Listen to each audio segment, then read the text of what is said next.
So I was really nervous about following Eugene Merman, and last night at dinner I asked him if he could just not be funny, and he said okay. Thanks. Yeah.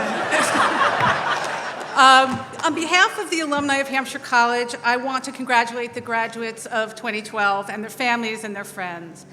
When I was asked to make remarks today, I mostly thought about what Hampshire has meant to me over the years, how it's followed me, and how I've carried it with me. 35 years ago, on one of my first days at Hampshire, I went to an orientation at the Crown Center, and after providing a little bit of, general information, it was announced that there was going to be an ice-breaking exercise. We were told to take off our shoes and walk around and greet the feet we meet. So I looked at the woman who was sitting next to me, and she looked at me, and one of us said, "Do you want to get out of here?" And we did.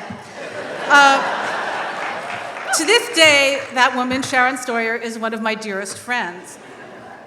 Her sister, who was 9 years old when we met, is graduated from Hampshire. She came here in spring of '88. And today, sitting among the graduates is her niece, Maya Jacoby.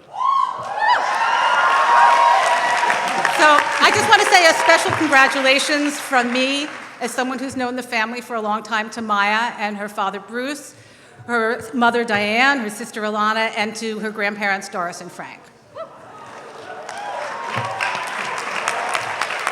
Sharon's actually had a big influence on me because she's the person who nominated me to be an elected alumni trustee after pushing me for a number of years to do it. And it's proven to be a really extraordinary experience that I would have been sorry to have missed. I'm telling you all of this because as you're getting ready to leave Hampshire, I want you to think about how you can stay connected and how it stays connected to you. So there's another story. 19 years ago, I was moving from New York to Chicago. I didn't have a job. I didn't know anybody there who could give me a job. And I went to a Hampshire phone-a-thon where I met an alum I hadn't known very well here and told him what was happening. And he said, "Oh, I know somebody who's very important in your field, and he can introduce you to everybody." And so I met with this person, and I got nearly a dozen interviews just from that one encounter from the phone-a-thon.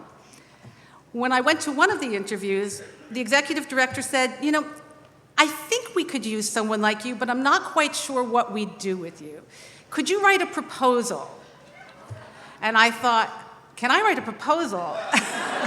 I went to Hampshire College. I can definitely write a proposal. So I basically invented a job that I'm not entirely sure I was qualified to do at the time, and then I did it for 5 years.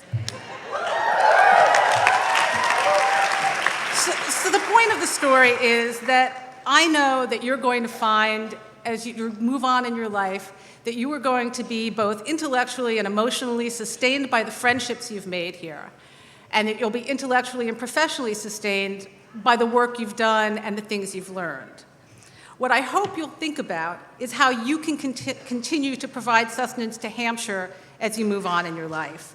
There are a variety of ways you can do that. You can volunteer with alumni relations, you can interview prospective students, you can advise current students, you can help in fundraising efforts.